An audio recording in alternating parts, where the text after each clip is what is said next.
Hello, hello, hello, and welcome to another episode of the We Don't Wanna podcast. This is the show where two certified dipshits make uncertified takes about your favorite series.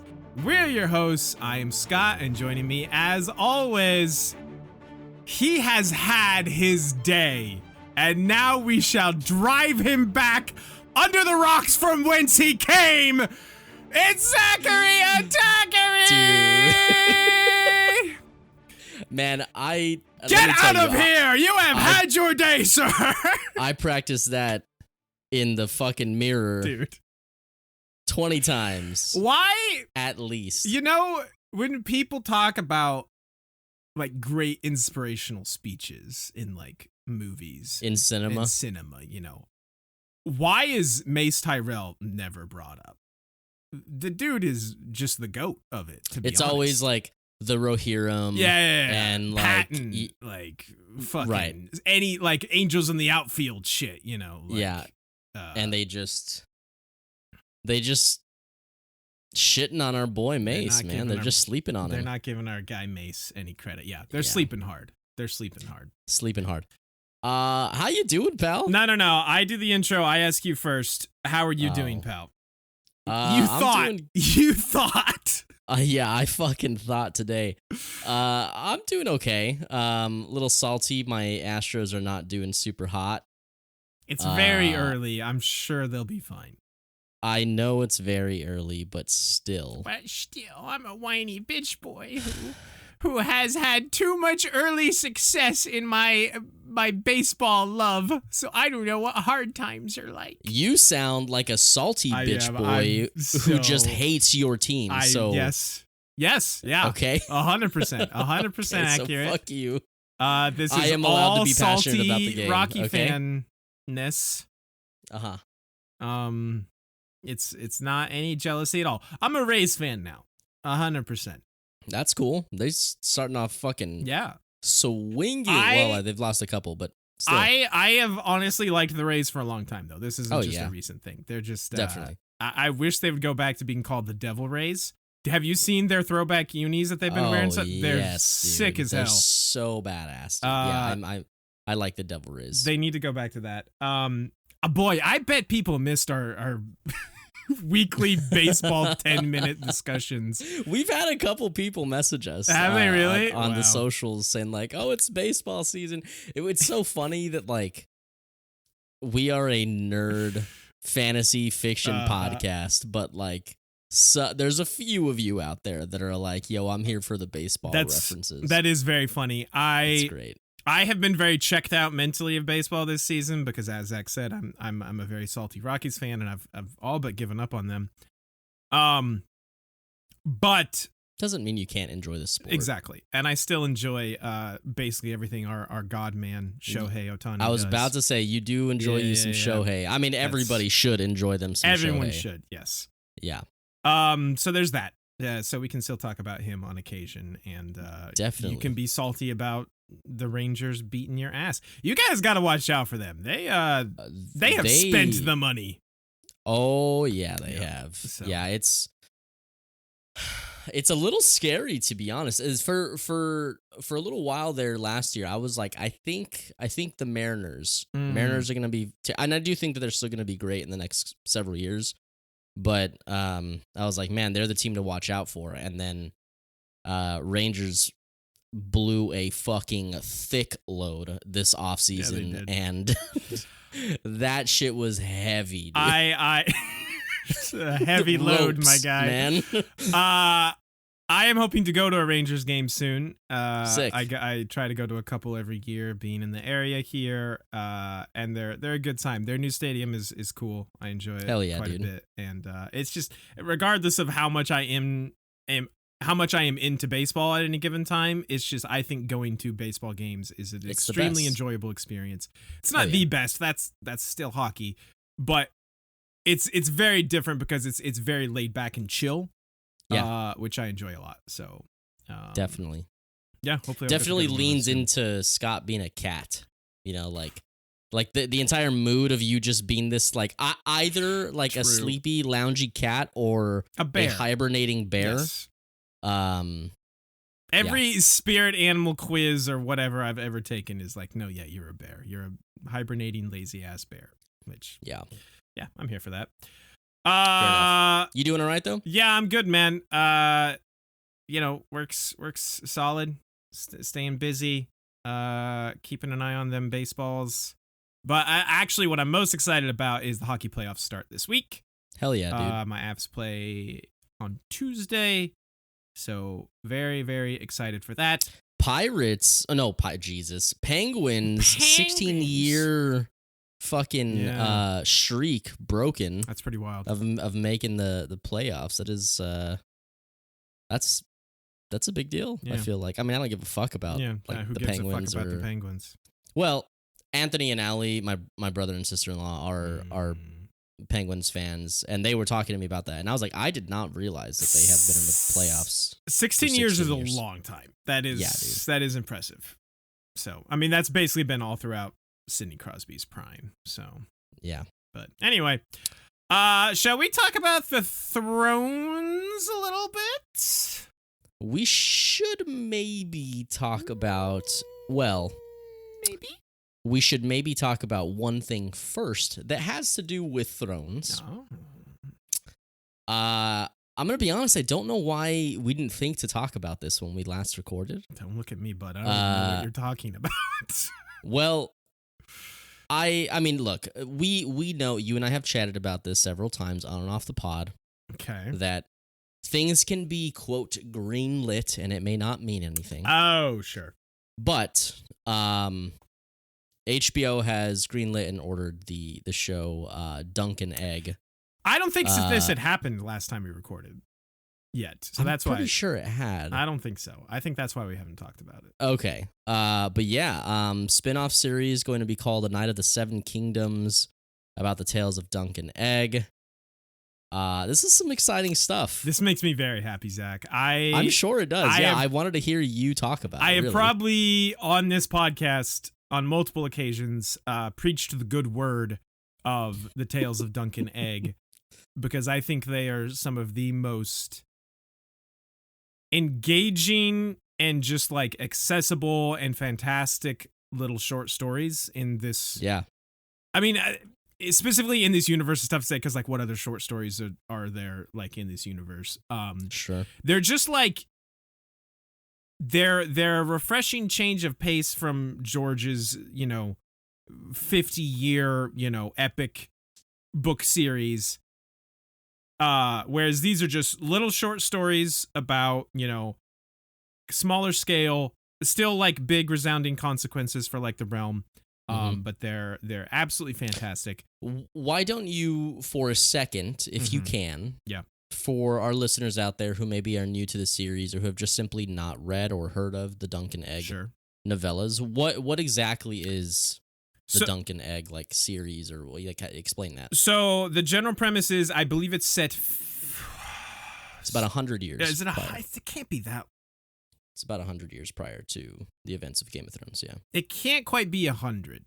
It's got to be like 90, because our boy Maester Aemon is like an adult, I want to say, around 20 years old at this time. And he didn't live to be like 120. He was like over 100, I think, but.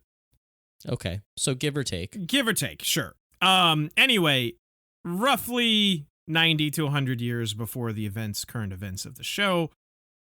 Basically, they are about this knight named Duncan, or Dunk. Sir Duncan the Tall. Sir Duncan the Tall, who, if the sharp listeners, people who pay attention to Game of Thrones, has been mentioned in the show before. He was a Lord Commander of the King's Guard. This is basically like his very young days, his early career, and I really just wanna, if you have any curiosity about it at all, go get the first one on like Kindle or Audible or whatever it is. I believe the first one is The Hedge Knight, if I'm remembering correctly. It's not super long. I think the audiobook is maybe a couple hours, if even that, like an hour and a half, maybe even. Sure. It's super short story, but I think it has one of the most phenomenal and like just hype endings. Like I don't want to spoil anything or talk about it too much because I think you should really just go read it or listen to it. It's fantastic. Yeah, you guys listen to us. Yeah, dick around for a couple hours a week. Like you guys can do that. It's so good, and it's such a just like a small condensed blast of like. So what exactly is okay? So Duncan the Tall. Yeah. It's essentially the travels of Sir Duncan the Tall and his squire Egg. Aegon Targaryen. There you go. Sure. Yeah. Okay. Did I just ruin something? I mean, that's kind of a spoiler. Yes. I mean, I kind of thought that was like a known thing. Not for someone. You literally like, for those who don't know, let me spoil it for you. Okay, but you gotta dangle the fruit a little bit. I mean, that's you. Who the fuck cares about some random fucking Lord Commander? Because he was a Lord Commander of the King's Guard? Okay, but you gotta spice it up a little bit here, bud. You're leaving this shit like... I care way more about Lord Commanders of the King's Guard than any Targaryen. There's only 60 trillion of them. You realize that you are the anomaly in that case, no, I right? refuse to acknowledge that. No. Anyway, but yes. Yeah. The travels, like there's just, from my understanding, and full disclosure, I've not read. Yeah, because you're a fucking idiot. Yikes, bud. Jeez. I've told you so many times you need to, and I know. you don't listen to me ever. I know. Did I mention that I know? You're the fucking worst. Seriously, go check them out. Or if you're just like, I'll just wait for the HBO adaptation. Maybe don't hold your breath because this is like the third or fourth greenlit quote unquote show. And we've only actually ever gotten one that has come to fruition. So right, sure. Maybe a grain of salt on that one. From my understanding, some of the things that have me excited is like it's going to have, for the most part, like vastly lower stakes. I mean, sure. But still be like extremely character driven. As it should be. Right. That's what I was going to say, which is like what I love in any television. And it should realistically be much cheaper to make because this being so close to the current events of the show, there are no dragons around, obviously. Like, right. So they don't have to spend the ass loads of money they spent on, I'm sure, House of the Dragon with all those bitchin' looking dragons. Like all the CGI. Yeah. Right. So, yeah, I'm excited about it. That's some fun stuff. I would love to maybe another time hear like who you would like to play. Ooh. Like, Duncan the Tall and Egg. The real question is who's going to play Baelor Breakspear, the best character, low key. Okay. There's a little spoiler for you. Baelor is. Well, way to just ruin it for our listeners who haven't read or. Yeah. Well, that should have been the tease. Okay. Ass. I'm just kidding. I still love you. Hey, let's do that thing that we do. Let's jump into season 6, episode 6, Blood of My Blood. Why don't you kick us off here, Zachy? Yeah. I can do that. Good. I'm glad. I appreciate the support, Scott. We begin with Mira struggling to drag Bran through the snow. He's still vision questing, and he sees many things, including Jaime killing the Mad King. Mira collapses, and the dead close in, when a stranger on a horse appears and saves the day. In the Reach, Sam, Gilly, and Little Sam arrive at Horn Hill and meet his mother and sister, who are just truly delightful. His father, Randall, however, is an arsehole, and his brother is a dickon. True. His brother's an idiot. Like, he's unknowingly a dickon. No, that's his name. No, I know. Oh, okay. I know that's his name. I don't think you got my fucking joke. dickon. You fucking dickon. They have a very awkward family dinner where Gilly ends up verbal diarrheaing everywhere and tells Randall the legend of Sam the Slayer. Randall figures out that Gilly is a wildling and is not happy about it, but he does agree to take in Gilly and Little Sam. Sam says goodbye to them, then immediately comes back in and says, "Fuck this shit, we're out." He steals the family Valyrian steel sword and leaves with Gilly and little Sam. In King's Landing, the High Sparrow tells Tommy Boy that Marjorie must make her walk of atonement, and he's like, "Oh, okay." Marjorie backs up the High Sparrow and tells Tommen that she's not as good of a person as he thinks she is, and that the gods have a plan for all of them. Mm. In Braavos, Arya is watching the play again and is really starting to like Lady Crane. And after they have a talk, Arya poisons the rum, but then stops Lady Crane from drinking it and tells her that her understudy wants her dead. The waif sees this and tattles to Jaqen, snitches get stitches, who sends her to kill Arya. Arya retrieves her sword needle from where she hid it and goes into hiding. Back in King's Landing, our favorite dude, Mace Tyrell, is looking sick as hell in his fancy armor and leads the Tyrell army into the city. He meets with Jaime and delivers a baller speech to his men. Mm-hmm. Sure does. What a fucking legend. They arrive at the Sept, and Jaime tells the High Sparrow to give them Marjorie and Loras, or all the sparrows will die. The High Sparrow says that there's no need for Marjorie's Walk of Atonement because she has already atoned by bringing Tommy Boy fully into the faith. King Tommen comes out of the Sept and announces a new alliance between the Crown and the Faith, and everyone except Mace realizes that the High Sparrow has won. My poor guy's so confused. King Tommen, just a little slow on the draw. Just a little, yeah, slow on the uptake. King Tommen strips Jaime of being a Kingsguard and says he won't be imprisoned, but must continue to serve their house. At the Twins, our old boy Walder is upset because the Freys have lost Riverrun to the Blackfish. Well, they can't have lost it, Scott. It's a castle. How do you lose it? He plans to use Edmure, who's been imprisoned since the Red Wedding, as a bargaining chip to get Riverrun back. Jaime tells Cersei that he is being sent to help the Freys deal with the Blackfish, but he's not going, and he wants to get Bran to help him kill the High Sparrow.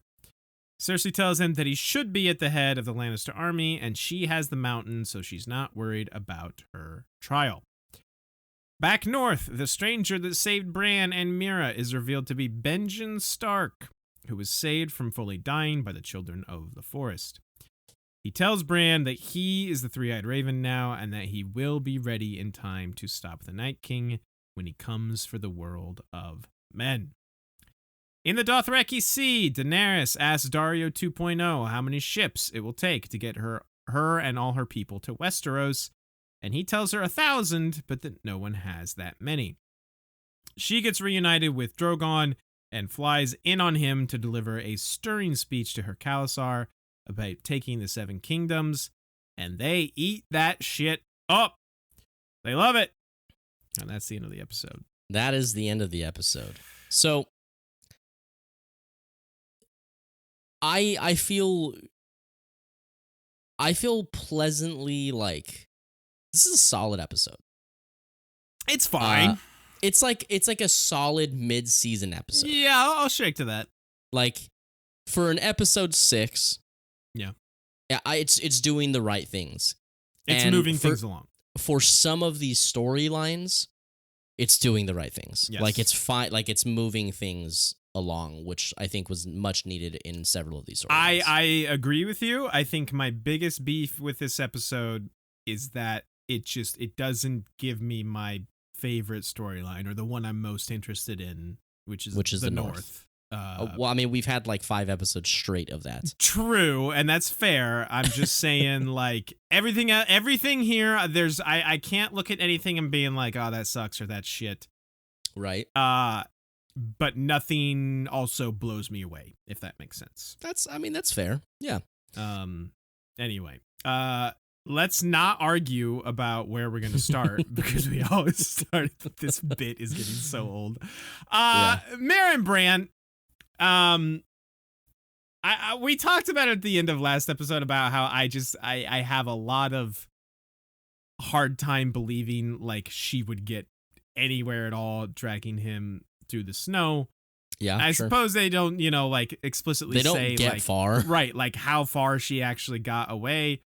So maybe that beef is invalid, but this is so we also talked about this last episode, right? This is where those theories that we talked about definitely came from. Well, so yes, because we finally saw some of it on screen. However, we were talking about these theories before that happened. Oh yeah. Specifically the burn them all thing, because I feel like I was watching this and I was like, oh yeah, this has got to be where we started talking in earnest about that. I mean, I don't want to like give us more credit than we deserve. Like, I'm by pretty all means. I'm pretty certain that this is something I saw or we saw in an Alt Shift X video. Interesting. And we'll give him the credit. He deserves it. He deserves all the credit for any Game of Thrones theory crafting. True. That man is incredible. Anyway, yeah, I have two notes about the North here. Okay. I'm assuming we'll just knock out both of these things. Yeah. Okay. First off, this memory montage is good as fuck. It's cool as hell. It is really, really well done. Mm-hmm. The sound design during the memory montage specifically was like, wow, dude, like I'm in this shit right now. It was great. Yes, for sure. 100%. And it was, even though it's like really, really fast glimpses, it was really cool to see some of these things that like we've heard stories of or whatever. It just feels like almost like it gives you the feeling of like the things that you want out of fan service, but actually delivering in like something that is substantial. I can agree to that. I think one of the things I appreciated most about it is knowing what's coming. The kind of, in hindsight, the subtle, maybe not so subtle foreshadowing or what some of these visions set up, I think is really well done, because like on first watch you don't think much of it, but what it is potentially setting up is very cool. Yes. And important to know. Obviously I love the quick shots. It's, obviously, like you said, very quickly edited, quick succession, but just seeing Jaime on the steps, like, and stabbing the Mad King is just awesome. Like, yeah, that's obviously an extremely pivotal moment in like this world's history. So finally, and we've heard talk of it quite a bit. So being able to actually get to see it is very, very cool. Truly. And obviously the reveal of Benjen Stark is a big deal here. I am a little disappointed that he is not riding a giant elk like he is in the book. That probably, would be so sick. Probably done for cost-saving reasons. But yeah, the fact that he rides a giant elk in the book is sick as hell. Can I just need to say this, man. Yeah, go ahead. Sorry. No, it's okay. This scene between our boy Benjen, or Cold Hands, and Bran, does it not feel so lackluster? Like I feel maybe. Okay, so first, like, there's a couple stages of this like disappointment that I felt, and I will admit this is not how I felt the first time watching this. Sure. But first off, the swinging. Oh yeah. It's so cool. Like, it's a cool idea of a weapon. Is but it like, though? I mean, like, it looks cool. A rider swinging I something. guess. Sure. But what I'm talking about specifically is like, it just doesn't seem extremely practical. No. And where does he pick up the skills for that? And also, like, it's not practical. Did I already say that? You did, and you're still right. But did I mention how unpractical it is? No, yeah. What? It's not practical? What? No. I'm sorry. What I was trying to say is that the choreography, like, it's not shot great.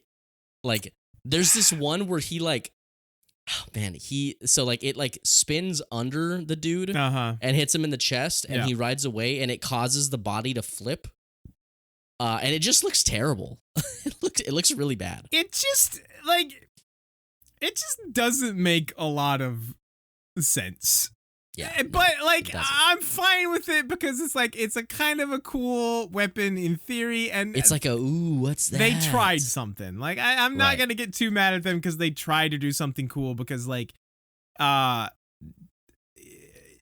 this is the first. Okay, so to backtrack a little, when we're first introduced to this character who is known as Cold Hands in the book, he's actually saving Sam and Gilly on their way back to the Wall. Right. And he doesn't actually fight. He just kind of shows up on his giant ass elk and gets them the fuck out of there. So like they're trying to make this an exciting action scene, and they tried something. They shot their shot. They gave him an interesting weapon, and like I can't be too mad at it because they tried something. They get a gold star. They get a gold star. It does not look great. It doesn't make a lot of sense, but it's cool in theory. So. You know. And then the reveal. Sure. I just feel like there should have been... It just wasn't very emotional in any way, because Bran sucks. Yeah, there's that. And he tells the story of what's happened to him, like, just so, like... And then you know what they did. Like you've seen it. I know you've seen it. I know you seen it. I know you've seen that shit. By the way, it's just so boring. It's not. I don't think that particular. I think yes, Bran is a little emotionless, and there could have been more weight to that. I think him kind of explaining what happened is fine though, because he's kind of like half undead, so it's like. Why would he? Oh, that gives him a pass for being boring? That gives him a pass for being boring. No, I want to talk more about, because we also touched on this last episode, is like, I said something to the effect of like, I don't understand the mechanics of how Dragon Glass creates White Walkers but also kills them. Apparently this shit just does it all. It also saves people from dying too. Dragon Glass, it can do your taxes, it can keep you from becoming a White Walker, it can make you a White Walker, it'll jerk you off under the table, it does it all. It has 13 different vibrate settings. Dude, it's self-cleaning. Yeah. It's that Dragon Glass is a hell of a product, I tell you what. Oh yeah. I need to buy stock in that shit. Yes, big time. I think just at the end of all this, like my feeling is simply that when you have a character like return after 5 seasons, it has been. You just kind of expect it to be like a bigger deal. Like, oh shit. Yeah. And you just don't feel that. Yeah. Listen, I just don't know what else you do. Like, I don't know what else like, I want. He should have some powers or something. I don't know. My dude should be throwing lightning bolts or something. Yeah, I don't know. It should be fucking Kung Lao hat blading out here. Dude, or what's the kick? Oh, yeah. That's not Chun-Li. Liu Kang. Yeah. That would be sick if Cold Hands just started doing Cold feet, dude. Cold feet. God, that's the worst joke. Anything else you want to say about this Northern reunion here? Also, okay, yeah, last thing. How close, maybe you can tell me because I don't know this from the books. How close are Cold Hands and the original Three-Eyed Raven? Unclear. Do you think the Three-Eyed Raven was like, hey, when I finally meet up with Bran, I'm going to show him this vision, and then this vision? Because Cold Hands seems to know what Bran has seen. Kind of does. It's fucking weird, dude. Like, it's just so, like... Again, unclear. I don't fucking know, dude. It's unclear. Like the three-eyed raven's like, hey, what do you think about me showing this to Bran? You think he's ready for that? Like, think he's ready for this shit? Meetings in the back, dude. Yeah. You saw it. I know you saw it. Don't tell me he didn't show you that one. He told me he was gonna show you that one. No, just to kind of like, so. Like I said, in the book, Cold Hands first helps Sam and Gilly get back to the wall. Obviously, same thing that happened in the show. Sam and Gilly meet Bran and company at the wall, and Sam helps them get through the wall. But then from there, Cold Hands escorts Bran and company to the Three-Eyed Raven in the tree, and that's where he is currently still residing in the books. So he showed up a lot sooner and did a lot more. Yeah. Versus the show here, obviously. Just seems like a strange place to drop him in. Yeah. And I can remember being very upset, like when Sam killed the White Walker in season 3. Yeah. Mm-hmm. And the end of that episode happened. Like there's the birds rush the screen and it cuts to credits, and I'm like, no, it can't be over. Where's my guy? Where's my fucking dude? I was ready for him. I was raring to go. So you were it's lubed just, up and everything. I dude. was so lubed up. So it just seems odd that now they save him for this, and it's just a little underwhelming. I think is how so we're you both agree with feeling. me? Yeah, that's what. Okay. Just making sure.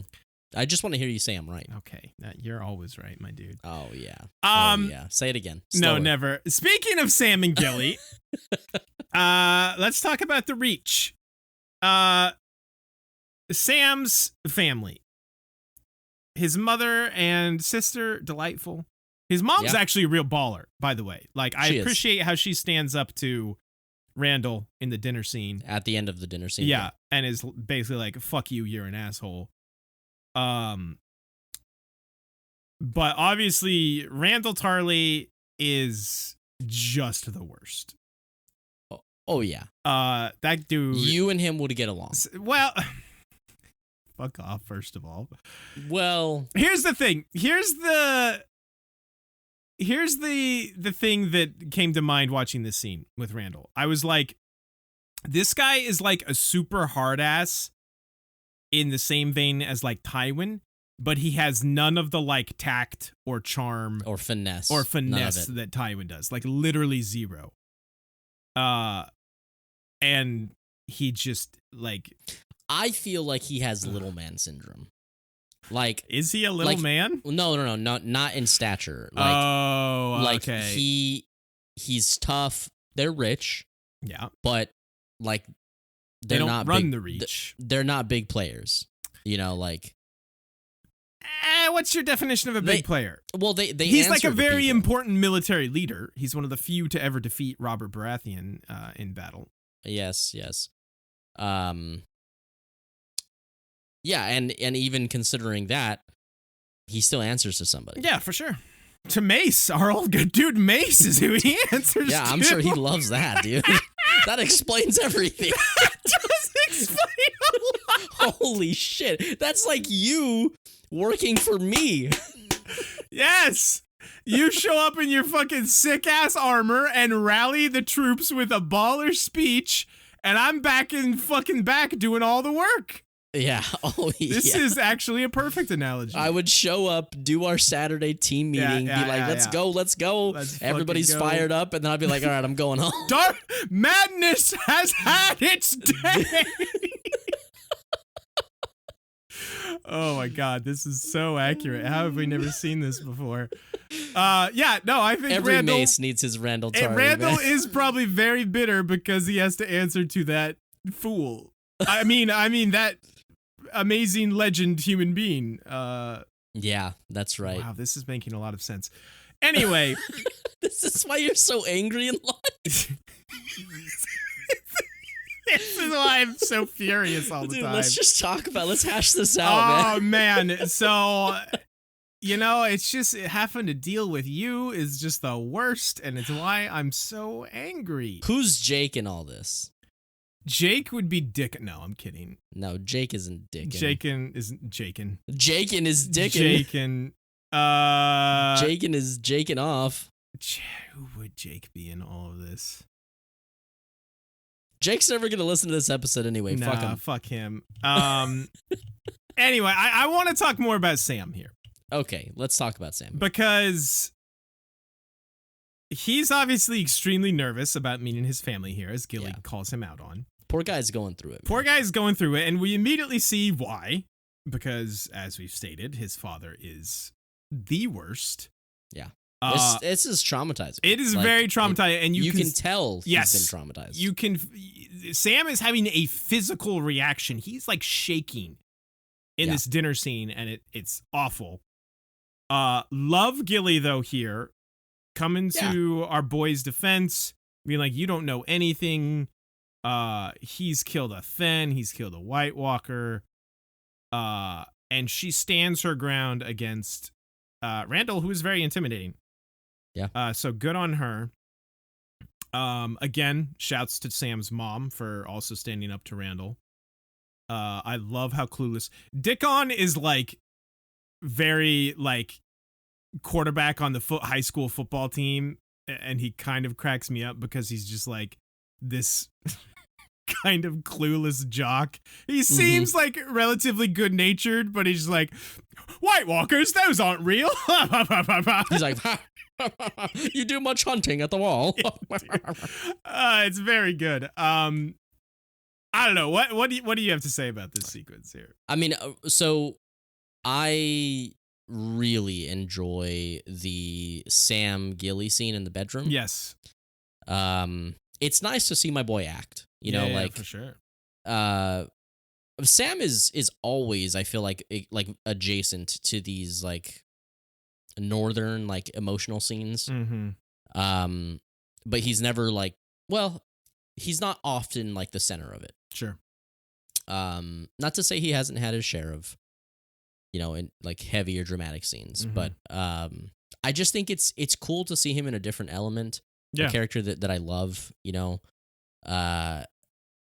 have this moment with Gilly where, you know, he's doing what looks right on paper, but he can't really convince himself that it's really the right thing to do. And he's struggling with it. And there's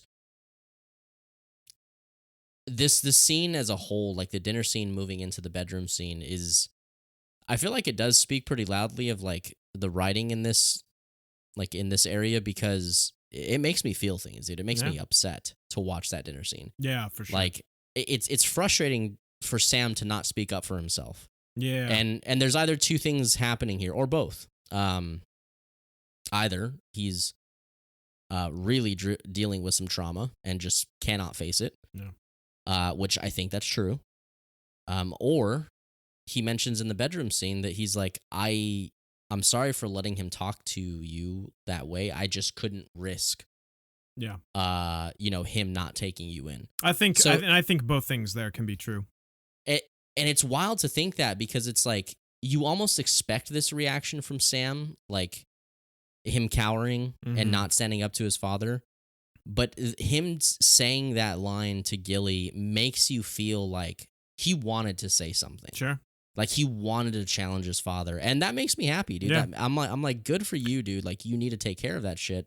I wonder what he would have said. I think you're right. I think over the course of this show, we have seen Sam come a long way from his from the first episode we see him in, his self-professed, you know, I'm a coward. Yes. He has come a long, long way from then, and to see him here in the dinner scene is very difficult because, like you said, it is like almost like reawakening, and he's reliving, you know, childhood traumas. Yes. But, you know, I'm sure there is part of him, like, you know, he's stood up to a lot of things that he has feared in his life. Like, you know, he stood up for Jon and did all that public speaking for him to like get him elected. And, you know, maybe he could have overcome that and said something here, but he was also thinking of Gilly and little Sam, which is awesome. And I love him for it. But, and, you know, like you said, he's in a difficult situation. He's trying to do what's best by them. But in the end, I feel like he feels like he has to follow his heart. And yes, he's like, I can't. he's already seen how terrible his father is to Gilly in just this quick one dinner. Like, how much worse might it be for them, being there long term? Right. Now, obviously, his mother and sister are delightful, and maybe they could, still have a happy life there. But again, I think Sam is just following his heart and, doing what he thinks is actually the best for them. I do question the stealing of the sword. Oh yeah. Just more like logistically. He can come and take it, or he can try, or whatever the fuck he says. Yeah, it's just literal wars. These things are literally priceless. Valyrian weapons are priceless. They are worth more than any amount of gold you can imagine.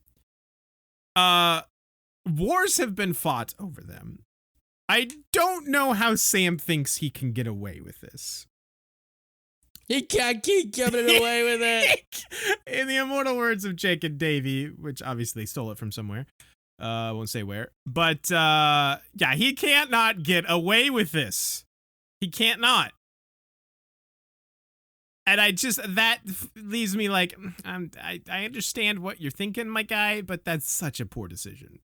Mm-hmm. That is not the win you think it may be. That's a small beef with the scene, but I love the rest of it. Yeah. So, that's I mean, I don't really have anything else there. That is what it is. Yeah. Shall we talk about King's Landing? Just silky smooth from my guy. Yeah, tell me about King's Landing, Zach. I've got the smoothest transitions. The smoothest moves ever. Oh yeah, the smoothest bowel movements. Or should we go to Braavos? I think it's Braavos next. Either or, whichever you want to do. Let's go to Braavos. Okay. So, I am very happy that we're getting stuff happening with Arya. Yeah. We've said that a couple times. Yeah, like it has been moving a little this season, finally, but there have finally been like decisions made. Yes. In this episode, which I am so thankful for. I feel like her retrieving the sword at the end is like she has turned a corner. There is now no going back type moment. Yes. And it's a fun ride actually leading up to that. I actually really enjoy this stuff. Yeah. When I think of Arya in Braavos, I don't have like overall great feelings about it. But this episode and maybe that's why I feel a little bit more like just like better about this episode, because I'm like, wow, like maybe I'm seeing things that I didn't realize I appreciated more, like from the first time watching this, but like in specific, I really quite enjoy seeing Arya like start to kind of enjoy the play. Mm-hmm. Such a difference from her first time watching, you know, and there's something beautiful, I think, about seeing a progression in a character, even if it's just something subtle like that, like something inside of them is changing. Yeah. And it's displayed, I think, in this episode when she's, speaking with Lady Crane, which is a fantastic scene. Mm-hmm. Arya and Lady Crane's conversation is great. Yeah, it's really good. Arya tells Lady Crane that like she's basically giving her like almost a tip to acting, and is like, well, Cersei would be angry. Yeah. Like her son, who she loves very much, has been taken away from her before she got to say goodbye. She wouldn't just cry. She'd be angry. And Lady Crane is like, wow, this is like this is some deep shit. Like you're absolutely right.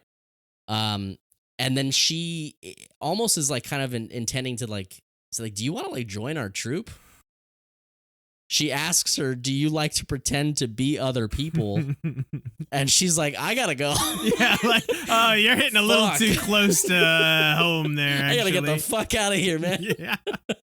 So it is a really, really great scene that is in a place that you don't expect that. Yeah, You know, definitely. like, who the fuck cares about this acting troupe? And Yeah, it is such an odd.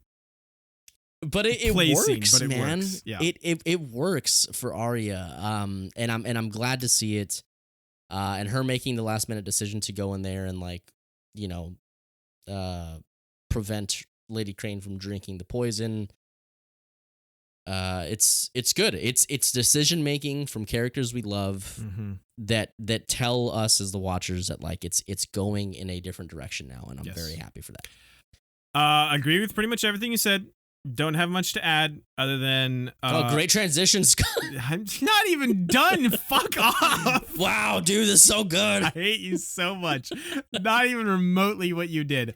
What I was gonna say, dick on, is that Arya's still just the worst assassin / spy of all time. Dude, she's like, she's so bad at it, and then, like, just shoves the cup out of her hand, like, careful of her, and then sprints out, not noticing the waif has been just standing next to her the entire time. See, the waif, for how bad she sucks, she actually knows what she's fucking doing. Fucking stealthy assassin person. Well, I mean, I feel like she's not actually that stealthy because she's just walking around in there. It's just more just like, how do you not notice her, Arya? Like, what are you doing? But last thing here, I do get a little chills and extremely hype when she pulls Needle out of the rocks there. It's like, dude. Like, that's a big deal. That's episode 2. Like, Jon gave her that sword, you know? Yeah. It's like, that's a big deal. I mean, it really is the reclaiming of Arya Stark. Yes. You know? It's like, of her identity, it's for great. sure. Yes, 100%. Sure. I was going to say, I think I had a joke, but I can't remember it now, so it must not have been great. So let's just keep on. You literally, not only are you awful at your own transitions, you literally interrupted my transition to say, oh, I had a joke, but I forgot it. Let's move on. Hey, have you ever had orange juice and rum? Yes. Oh, it's great. Yeah, what is that called? That's called something. It's called orange juice and rum. It's not a screwdriver, because that's vodka and orange juice. It's a brass monkey. All right, I'll shake to that. Anyway. It is called a brass monkey. I know, you just made that up. I swear to fucking God, I looked it up earlier. Then Rum why and were you orange being a smartass 2 seconds ago and being like, it's called a rum and orange juice? Because I didn't remember, and then you said your bit, and I picked up my phone and opened up the tab that I was on, and it's right there, okay. brass monkey. All right, you're an idiot, but I'll accept it. Although I think that's dark rum. I fucking hate you. King's Landing! Wait, are you drinking rum because that's Lady Crane's drink in honor of her? Oh, I didn't even think that. And I was just like, the orange we have juice some orange juice. Is what the poison? Can I put in it? Oh my God. So let's quickly do this High Sparrow scene. Tommy Boy continues to be a fucking useless idiot. Worst. He's like, I don't want her to take the Walk of Atonement. And the Sparrow's like, she's gonna have to though. And Tommy Boy's like, okay. This fucking kid. Wasn't it last episode or maybe the episode before that was like, hey, like, he is kind of showing a little brass monkey, you know? Showing a little brass. Yes, it was. He immediately was like, fuck that shit, I'm out. Psych. Yeah, psych. He did one of these. I don't think I've ever fully understood Marjorie's game. Angle. Yes. Yeah. No. That's gonna continue for, I feel like, the rest of this season. I don't know what her game is, but she's running one. She's got a game. I don't know what it is. Her own game, she's dude. playing. Yeah, she's playing. We're all just living in it, dude. Yeah, maybe she's way 20 steps ahead of me, but I don't understand it. You know what's funny about you saying that? I'm glad you brought attention to that, because, like, we in all the times that like you and I have talked about like who are some of the great like politicians and like masterminds and puppet masters in this series, I feel like it's often that like Marjorie at least comes up because like she does work herself into a great position and yada yada yada, right? Like, but now that she is there and some of it's been pulled out from under her, I don't understand like her angle in the slightest. I have some theories, but full disclosure, I've already watched the next episode because we were supposed to record 2 tonight. So I want to discuss. I have maybe some theories, but I want to discuss them then. So okay, remind me. Okay. Because I maybe I'm gonna put a note of that. Maybe can shed some light on that. We'll put a pin and come back to that. We will put a pin in that and come. I'm gonna come looking at Mace Tyrell's sick armor, dude. Like Dude. it fucking shines like the sun. This man's bravado never fails to impress me. He is so confident in himself. I want to live life like that. I don't want want to say for no reason because that's putting down the legend that is Mace Tyrell. But I mean, come on. Like, why is he so confident? Dude, you think he must be packing, dude. Oh my god, yes. He's packing an amazing voice. We do know that. Yes. The man can sing. And I don't think he can fuck though, if I'm being honest. Maybe he can't fuck, but maybe it's still he's got a big rose in there. His this thorn speech be bulging. God damn it. This speech is legitimately top tier though. Yeah. It's so I love the cuts to Jaime just kind of rolling his eyes and being like, "What the? Can we fucking get on with this?" It's so good. I love this dynamic because like Jaime is actually a leader, like actually a fucking battle like hardened person that he's like. Dude. Yeah. Like, fuck, okay. It's like, it's the new guy trying to be good at his job, you know? Like, oh my God. Jamie's the veteran employee that's been there for 20 years who doesn't give a fuck. Yeah. Oh, and Mace rolls in with his brand new, like, freshly pressed uniform and is just like... and it's like, well, you were late. Yeah, oh, Jaime, you clocked in 30 seconds late. Dude. It's phenomenal. It's good, Anyway, I like Jaime a lot in this scene. How he baller rides. He does the riding the horse up the steps, which is always a sick move, and is like that's a sick move. No, don't question me on this. It's a sick move. Does it get him extra points on Tony Hawk's Pro Skating? Yeah, he has to jump over the school to get the letter. I just like that he's like taking charge of this situation and is like, hey, this is what we want. This is how it's going to happen. This is what will happen if you don't comply, but nobody has to die here today. Just give us Marjorie and Loras. Yeah. Now, the High Sparrow is a couple steps ahead because Marjorie is playing some game and Tommy Boy is an idiot, so they kind of get outdone but I guess I appreciate the attempt. Yeah. And also it's very funny how just confused Mace is and how Lady Olenna keep having to give him like the signals on the down low. Like did you notice she gives him like the stand down gesture and chill. Yeah, I don't know. What do you think of this whole? Mace knows. Yes, he He's knows like, who's I don't know what to do. Hey, Olenna, really in charge. Yeah. What are we doing here? 100%. Like the scene on the stairs is whatever. I mean, honestly, dude, it's just frustrating. Like Tommen is frustrating. Yes. To watch. It's frustrating to see the High Sparrow win because nobody likes that dude. Yeah. And like the amount of anger I would feel with Joffrey for being evil is the amount of frustration I feel for Tommen being incompetent.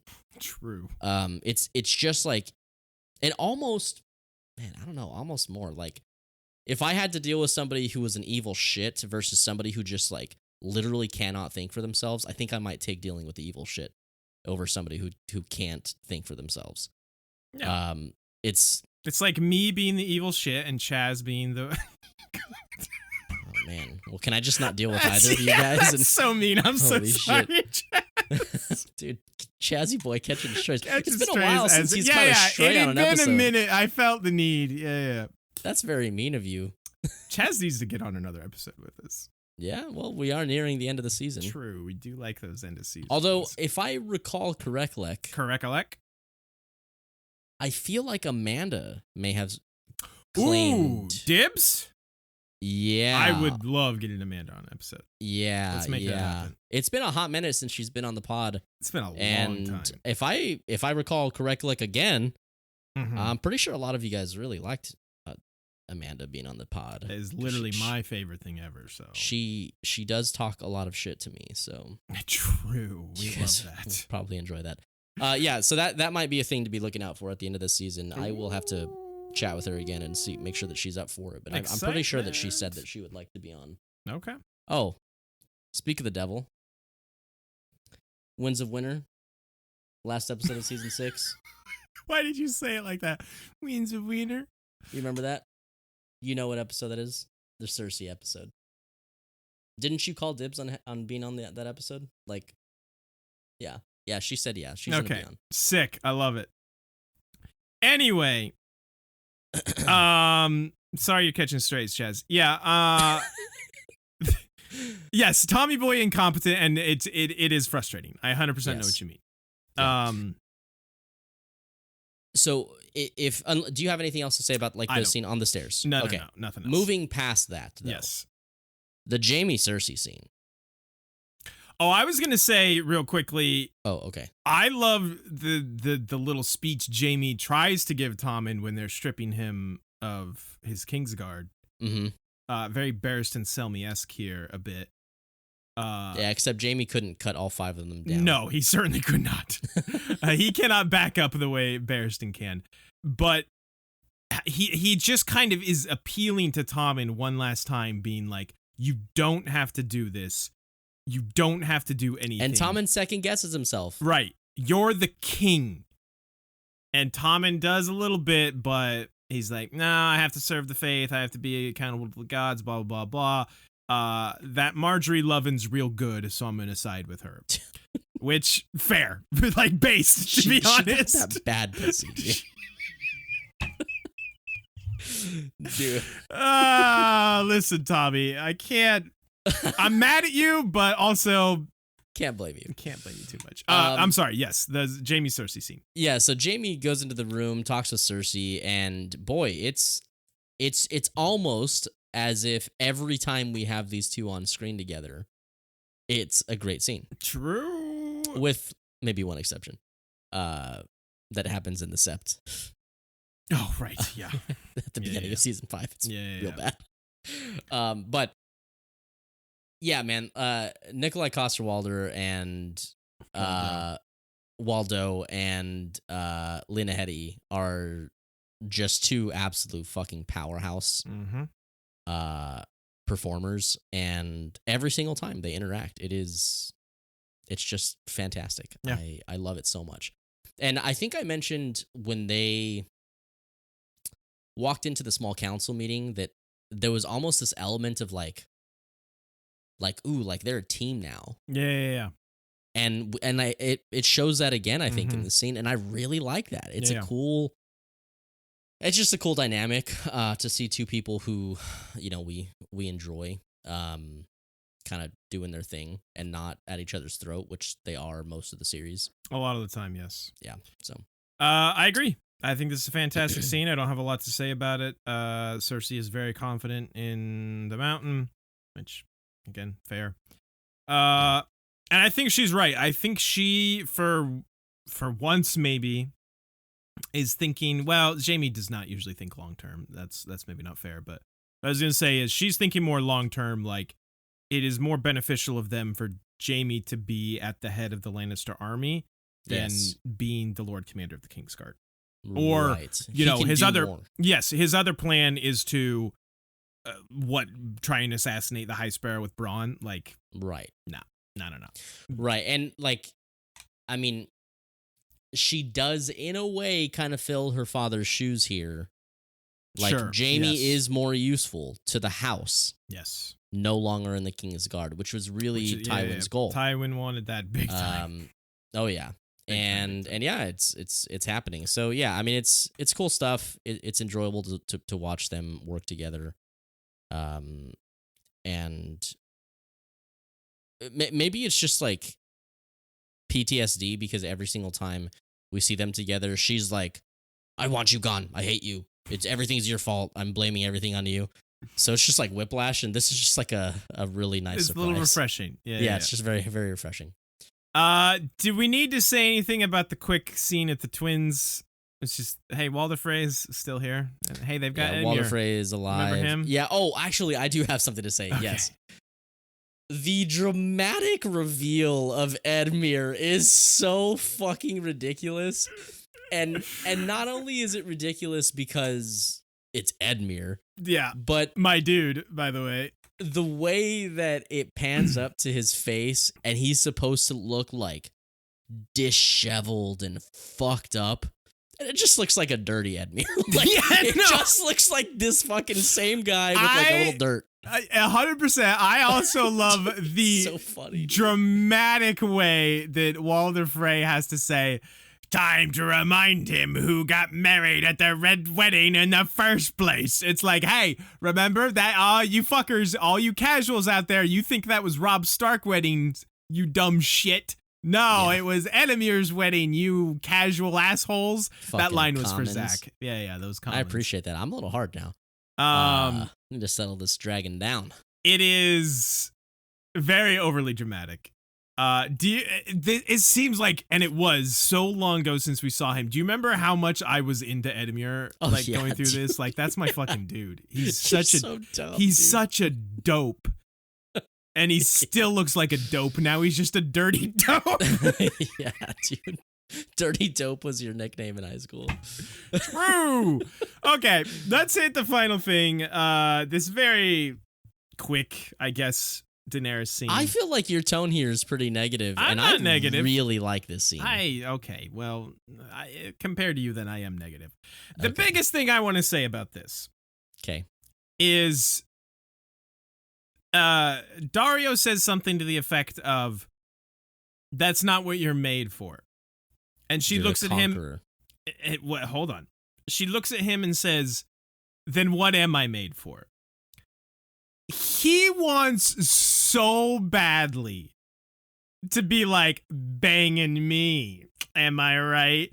He has to hold back so badly from saying that here. Yeah, he had that one in the chamber and ready to go, and then he's just like, I have to say some conqueror bullshit or something. She not gonna like that. She not gonna give me the good lovin' if I say that. Yeah. That's all I have to say. Go ahead, Zachy boy. I just, for how much I don't enjoy Daenerys, like the Daenerys storyline. Mm-hmm. I love a good rally speech. I really do, and I do actually think that this rally speech is cool. I think it just pales in comparison to the one we've already got this episode. Fuck off. And like, I think specifically, like, props to Emilia Clarke here, because I think it's one thing to have enough, like, bravado, as you said earlier, to deliver a powerful speech, but to then do it in a made up language. Sure. I just think, like, I watched this scene and I'm like, damn, dude, like she nailed that shit. And I think it's a good speech. Okay. I just thought of something, and this is probably completely unfair and not. I'm sure it is. Fuck off, first of all. But, like, every time I see the Dothraki anymore, they kind of look weak.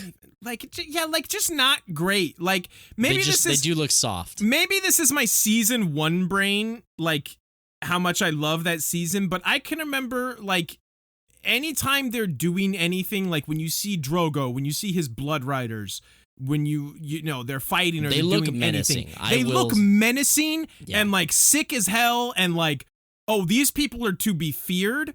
And I'm watching this scene and I'm seeing Daenerys give this speech, and it shows like her like top lieutenants or whatever. I'm like, these guys look like tools. Like, yeah, these guys don't intimidate me at all. Even what was the call that she just killed? Cal Pono, maybe. Yeah, even he was better. You know, yes. like he was more in the vein of season 1 Dothraki. Yes, 100%. These are the leftovers. She only got the leftover Dothraki. Look, I don't disagree with you.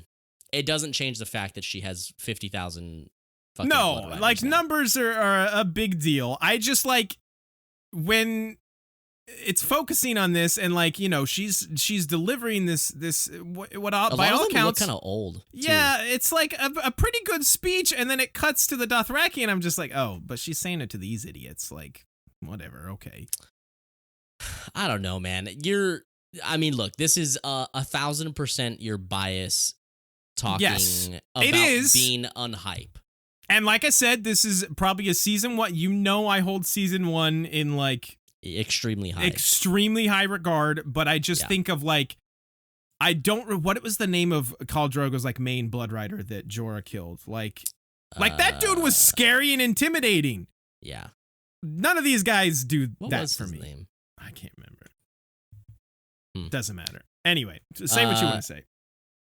Yeah, I mean, really, it's just, well, first off, fuck you. Jesus! Settle down, okay? Let's fucking calm down a little bit. I refuse. It's a good scene. It's fine. I enjoy the dragon stuff. Yeah. I don't know. I just think it's good. Hold up. Weren't you right along with me berating all the filthy casuals in House of the Dragon for only caring about the dragon stuff? Well, no, they have to be around good things for them to be good. They're not inherently good. Okay. All right. Yeah, no, like, I mean, I'm not watching a show because of dragons. You know what I'm saying? Like, I'm not liking. You're not watching it for the tits and dragons. Well, that's a subtle call ahead to next week's episode. You know about that whole thing, right? Mm-hmm. Yeah. Okay. All right. Hey, did I mention I've already watched it? You're giving them a peek behind the curtain, and I don't like it. We have to maintain the illusion. Sorry, pal. I don't have a whole lot more to say. I think it's actually a good scene, and I don't feel like this very often about Daenerys scenes, and I just felt like I owed it to the peoples at home to say that. That's fair enough. It's a great scene. Totally fair. I will say, let me give props. The fact that she straight up tells Dario 2.0 that she's, hey, Westeros bound, baby. What's it gonna take me to get there? Yeah, that's big forward progress that we should give her credit for. Well, yeah, except she still has to go all the way back to Marine, figure out the ships, 100%. Get mad at Tyrion. At least she's thinking in those terms, you know? Yeah, I agree. So, all right. Let's do that thing that we do. It's time for Who Be Thronin. Oh, hell yeah. Where we last left off. Boy, what a collection of characters here. Our boy who held the door, Hodor, had taken the number 1 spot for his heroic sacrifice.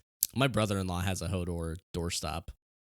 That's Remember when those were like the craze? The biggest thing, yeah. I think you've told me that before. The Night King came in at number 2. Crackling Oat Bran at number 3. Sansa Stark at 4. And oh, looky there, it's Davos of House Seaworth at number 5, my dude. So I think all of these can come off. Bran was in this episode, but do you not think in a great spot? Anything? Yeah, no, not in a great spot, and also he did. Other than the fact that it is literally said that he is now the three-eyed raven. I mean, he doesn't. We really do get anything. a cool vision from him. Is that enough, though?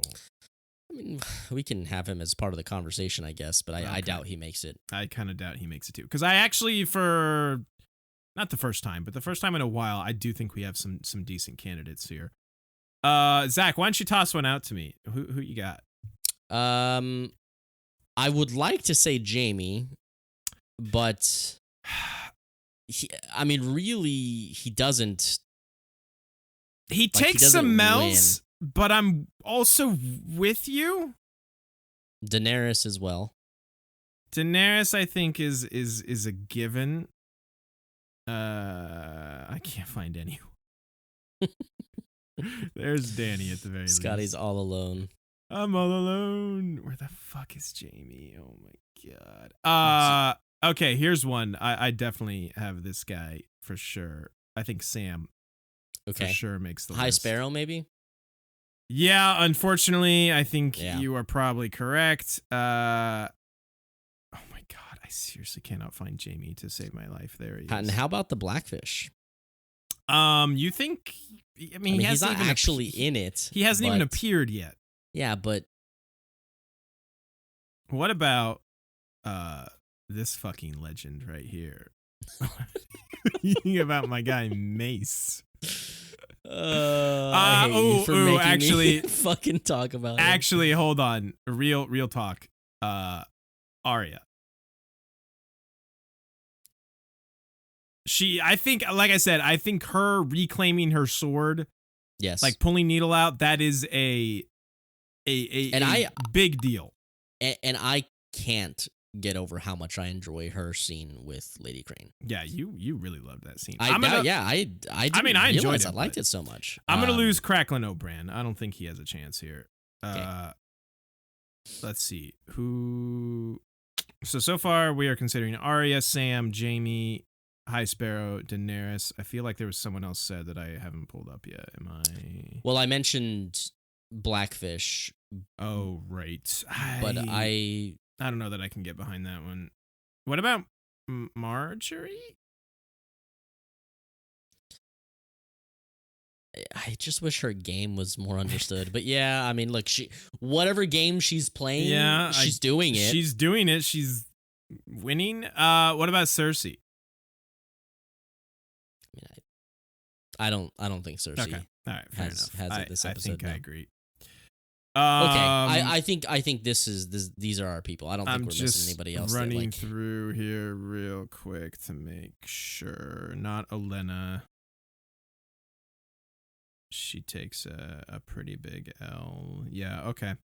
I think it's between these people. That's everybody. I think probably. I hate to. Dany and then. I was gonna say High Sparrow probably goes one. Yeah, I think it's between either of those two. Oh, I fucking hate it, but that's a pretty big W for that asshole. Yeah. Daenerys again. I feel like she's kind of coasting on her credit from the burning scene. Yeah, but she did also get back Drogon. She did. Okay. All right. You know what? That's totally fair. I'll shake to her at second. And not only does she have the Khalasar, but they have also now been told and agree that they're gonna go sail to Westeros. Oh yes, we agree. Yes, please. We'll go to Westeros with you, Daenerys. All right. I think it has to be Sam next then. I would agree with that. I think he definitely of these is the next strongest.